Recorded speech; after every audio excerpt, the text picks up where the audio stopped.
Kalau jadi orang pengawas syariah, insya Allah teman-teman sekalian, nanti kalau dakwah itu udah nggak boleh kanan kiri, mau disalamin nggak disalamin itu ikhlas aja. Kenapa? Dapur udah pasti ngepul. Itu pun kalau satu dapur, dua dapur pun bisa. Ini beneran ini. Jadi bisa dipakai sebagai DPS itu Anda tidak dapat secara ekonomi, Anda ceramahkan dapat secara ekonomi. Kalau Anda sebagai profesi dosen, Anda akan tambahan kemampuan atau ekspor Anda di bidang keilmuan itu. Jadi kalau tahu manfaatnya ini, insya Allah berduyun-duyun. Yang belum tahu saja, yang belum mengerti tentang bagaimana pentingnya ini, nanti bisa nambah dapur, nambah rumah dan tangganya. Yang ketahuan yang pengen tapi takut istri masih seperti undangan. Nah, oleh karena itu teman-teman sekalian, ini hanya beberapa angkatan. Kemarin katanya Bu Erni tidak semuanya 4 angkatan itu pun juga belum penuh ya, udah penuh, udah lebih sekarang. Itu setelah tahu tuh banyak. Jadi kalian ini angkatan pertama dari kelompok dai. Sebelumnya ada kelompok ormas sudah lebih dulu. Jadi anda atau kita yang angkatan pertama ini adalah orang yang paling bahagia. Sudah gratis dijadikan nanti profesi tambahan untuk nambah rumah tangga. Dan tolong serius, ini yang nggak lulus beneran. Kalau kemarin standarisasi kita masih maafkan, itu banyak syafaatnya. Ini nggak ada syafaat sama sekali. Jadi peran sebagai syafaat itu nggak ada sekarang. Semua dengan amal kebaikannya masing-masing. Yang amalnya tidak nyampe dia masuk neraka. Akhirnya tidak lulus. Yang amalnya nyampe insya Allah lulus itu. Jadi ini memang ujian dari kemampuan masing-masing. Yang ahli yang di jurusan fikih pun barangkali perlu serius, apalagi yang enggak memang jurusan dari syariah atau dari fikih. Terima kasih. Mudah-mudahan jalannya lancar, bermanfaat. Kita tunggu teman-teman sekalian menjadi anggota baru yang menyiapkan ekonomi syariah dan menjadi orang yang ahli expert di bidang keuangan syariah. Terima kasih. Mohon maaf. Allahumma muwaffiq ila aqwamit thoriq. Wassalamualaikum warahmatullahi wabarakatuh.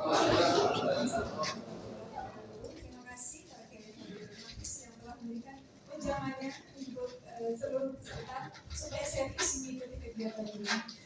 Baik, Bapak dan Ibu dan Kakak, selanjutnya akan disampaikan sambutan dari Dewan Pimpinan Majelis Ulama Indonesia, sekaligus kami mohon untuk dapat membuka kegiatan ini secara resmi kepada Bapak Buya Dr. Amisha Tambunan. Kami persilakan.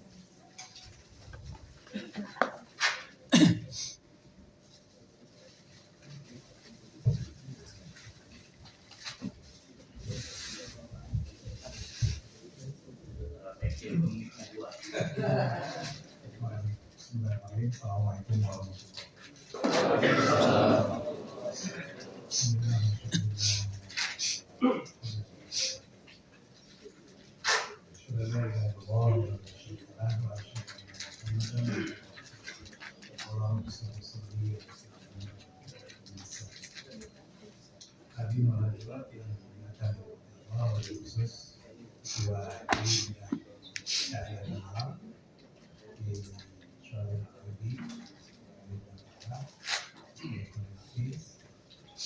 Kalau Mas Taufik belum bisa jadi maka kita nanti Mas Taufik itu mah.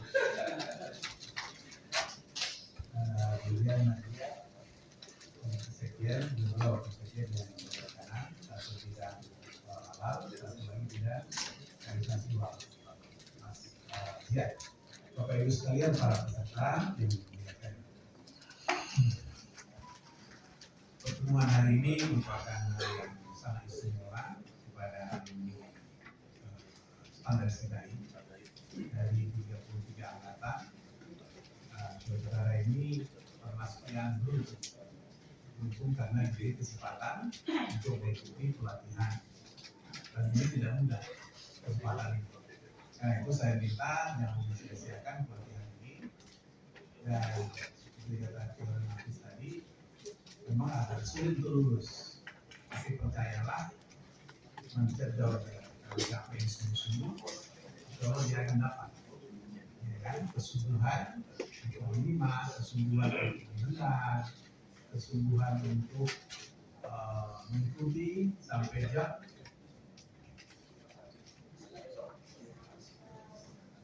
sore. Hari ini selesai. Jadi bayangkan waktu yang hanya sekian jam, saudara bisa membaca. Ya. Kalau kita lihat modul ini tumbuh dalam waktu yang katakanlah 35 jam dan mungkin, tapi saya percaya salah satu cara orang dewasa bisa efektif belajar karena dia sudah memiliki teknik metodologi yang baik. Kata guru kita di pesantren atau Iko Ahamun Mati, cara itu yang lebih bagus. Kalau antum membaca yang sampai A sampai Z, sudah selesai. Tapi antum kalau membaca kunci-kuncinya, ya kan, kata kunci yang mestinya harus dikuasai, insya Allah kita lihat hasilnya. Mungkin nanti Mas Rofi kita mulai dari awal, nanti baru post test, kan? Jadi kita akan lihat seperti apa hasil awal dan hasil akhir dari pelatihan. Itu pertama. Yang kedua, kami juga ingin ingatkan bagi saudara yang sudah menjadi wali standar insinyur ini, itu memiliki tanggung jawab multi talenta. Hindari tidak hanya bisa berceramah di mimbar, di media sosial, tetapi para dai sudah waktunya dia memiliki keahlian khusus selain ceramah. Apa begitu? Mengelola di bidang ekonomi. Kenapa? Karena MTI punya tanggung jawab untuk memperkuat skema pembiayaan ekonomi. Lalu tiga istilah yang sering kita sebut, pertama LKS, lembaga keuangan syariah. Ininya dikasih nanti ya. Yang kedua LBS, lembaga pembiayaan syariah. Itu harus dibedakan. Dan yang ketiga apa? Tahu? Apa itu? LBS apa ya, pembiayaan ya. Ada LBS, lembaga bisnis syariah. Jadi tiga istilah ini nanti harus kita lihat secara proporsional, di mana Dewan Syariah Nasional MUI adalah salah satu lembaga yang memiliki Majelis Ulama Indonesia memiliki otoritatif secara otonom, ya kan, secara independen untuk melakukan kajian harus pengembangan ekonomi dan keuangan syariah dari tiga tadi, LKS, LBS, dan LBS. Nah, Bapak-Ibu sekalian, itu yang kedua. Yang ketiga, perlu juga kami ingatkan bahwa seperti kita ketahui, nah ini kan merupakan dua tombak. Kita ingin menyampaikan data. Ada sebuah survei atau katakanlah penelitian kecil-kecilan ya, masjid, ya, masjid ya. Ketika dicek sama badan masjid, ditanya, berapa kali Mubalik menyampaikan tema-tema soal ekonomi. Itu memprihatinkan.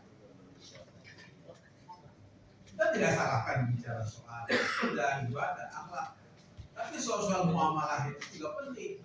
Nah, muamalah maliyah terkait soal ekonomi ini harus kita berikan spektrum yang lebih luas. Kenapa? Itu pertanyaan. Karena tanpa kemudian literasi, sosialisasi, edukasi kepada masyarakat soal ekonomi, bagaimana mungkin masyarakat kita mau mengerti soal ekonomi?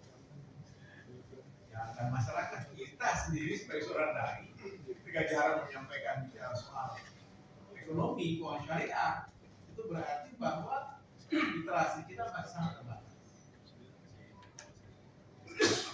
Pengetahuan kita masih sangat terbatas. Atau mungkin begini, kita merasa tidak mau bicara soal ekonomi, ini kayaknya tidak tempatnya di masjid. Kira-kira gitu.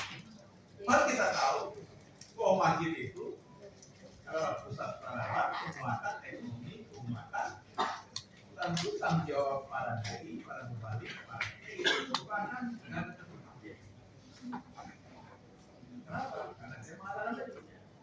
Jadi sudah harus saudara memiliki talenta yang multi talenta untuk mampu menggerakkan ekonomi keuangan. tentu kira-kira begini dah ya kalau Indonesia itu kuat, ya kami ceramah, ya nggak perlu lagi ampun. Kata kemarin memang maksud saya mau dikasih, alhamdulillah nggak kasih sudah. Kita sudah merasa apa namanya, itu tidak cukup. Kenapa? Karena ekonomi kita tetap kuat. Nah ini sekarang pada daerah kita, ya insya Allah nanti kalau sudah lulus bisa calon atau bakal calon syariah, dewan pengawas syariah, maka tentu nanti harus kita tunggu. Kenapa? Karena ya spektrum yang kita sudah luas, saya ekonomi keuangan syariah kita juga masih sangat membutuhkan. Coba saya tanya sekarang. Kita umat Islam 7 berapa? 87%. Betul? Sekarang kontribusi ekonomi keuangan syariah kita berapa persen? Nah, ada yang bilang 6, ada yang bilang 4. Sekarang sudah bergerak mulai kelas 10. Alhamdulillah. Bayangkan dahulu ketika baru didirikan masih 4,sekian, 4%, 5%. Sekarang sudah naik kepada 10%. Nanti Indonesia emas 2045, ya, masih dia. Kira-kira bisa nggak kita 50-50? Nah, ini harus kita protekkan kita seperti ini. Kenapa? Karena kita umat Islam pemilik saham terbesar ibarat kalau ekonomi keuangan syariah di perbankan, keuangan syariah, BKS ya, kita pemilik saham terbesar. Masa kita masih di angka 10%? Kemana umat Islam itu? Mulai saya rajia satu di dompetnya masih ada nggak yang ATM profesional? Boleh coba buka. Kayaknya masih ada. Artinya apa? Dia belum kena. Mana ATM-nya belum kena dengan misalnya BSD, apa namanya Bank Muamalah, dan juga apa lagi?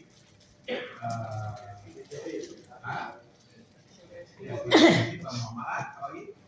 Covid, ya. JB, ya, bisa ada jaringannya. Aldi, ada sekarang baru dari Sinar masuk nano. Nah ini kan tumbuh berkembang, ya kan? Kenapa? Karena faktor kita umat Islam memiliki saham terbesar, penting, ya kan?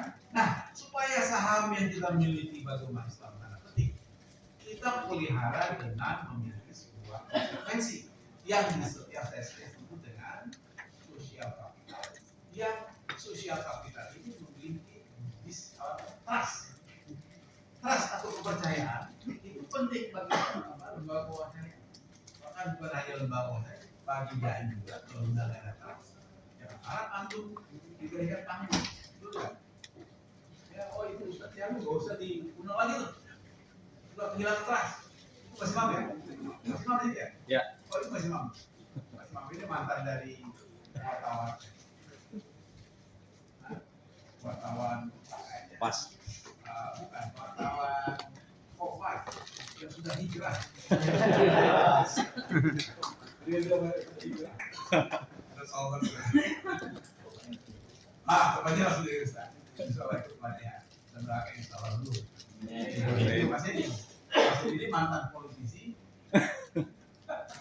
yang memimpin TVmu, ya kan? Kayaknya sudah hijrah juga nih.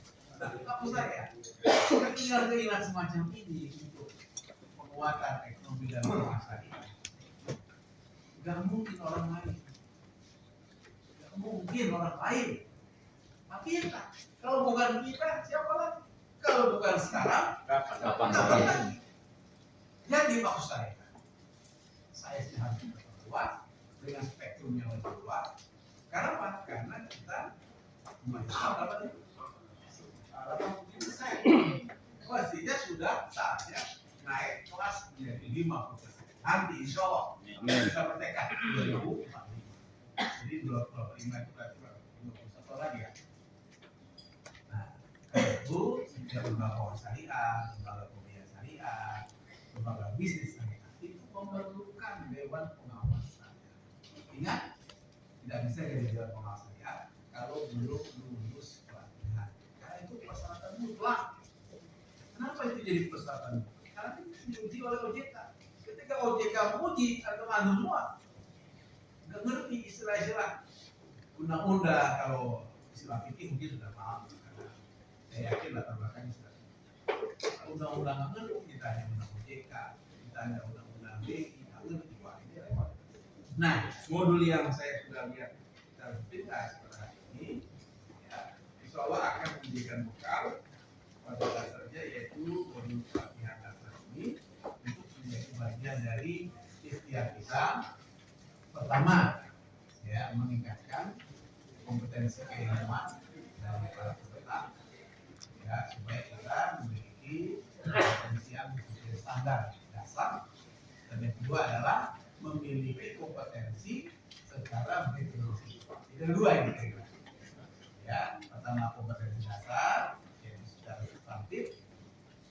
Dalam modul ini para peserta nanti akan diberikan bekal dalam rangka untuk memperkuat fikih maliyah, kemudian perundangan, termasuk kelembagaan majelis ulama Indonesia, yaitu Dewan Syariah Nasional Majelis Ulama Indonesia. Ada 12. Nah ini, ingat tuh, ada 12 fungsi daripada Dewan Pengawas Syariah. Di antaranya, kan gitu ya. Jadi kan yaitu memastikan bahwa DPS itu bertugas untuk mengawasi agar fatwa-fatwa DSN yang lain sudah 100. Ini saya mau analis fatwa terbaru, nanti ada 400. Kamu Mary? Nah, kalau ini ya, itu tidak sama 3, mungkin tambah 4, 150. Nah, saya nggak. Bapak pemiliknya, para pengurus DSN itu melahirkan fatwa-fatwa yang tidak sekedar hal haram, tapi fatwa-fatwa yang memberikan solusi. Bagaimana supaya ekonomi keuangan syariah umat Islam bangkit? Kenapa? Karena kebangkitan ekonomi keuangan syariah umat Islam itu adalah kebangkitan yang sesungguhnya merupakan tanggung jawab kita semua untuk memajukan umat Islam melalui 3 tanggung jawab secara bersamaan. Pertama, tanggung jawab kita untuk bertanggung jawab mengawal agama kita supaya lebih maju, mas'uliyah diniyah, kebaikan ekonomi keuangan syariah. Yang kedua adalah tanggung jawab kita bersama, yaitu tanggung jawab secara ijtimaiyah, mas'uliyah ijtimaiyah, dan yang ketiga adalah tanggung jawab bangsa kita, yaitu tanggung jawab mas'uliyah ekonomi. Mudah-mudahan pembukaan ini dapat memberikan spirit baru bagi tahun pengawas syariah yang nanti setelah ini tak lulus pelatihan lagi. Jadi bukan otomatis. Ini baru dasarnya, gitu ya. Ini baru dasar. Harus ada lagi latihan yang lebih spesifik supaya kita menjadi keterampilan yang baik. Sekali lagi terima kasih. Mari kita mulai pelatihan dasar ini dari baca Bismillah. Bismillahirrahmanirrahim. Diakhiri dengan salam lintas ormas. Bukan agama ya. Kalau lintas agama sudah diharamkan. Yaitu mulai dengan wallahu muwaffiq ila aqwamit thoriq. Karena bapak saya itu kalau gitu. Nah, saya dua kapan di Muhammadiyah. Rasulullah wa fatul thoriq wa basir.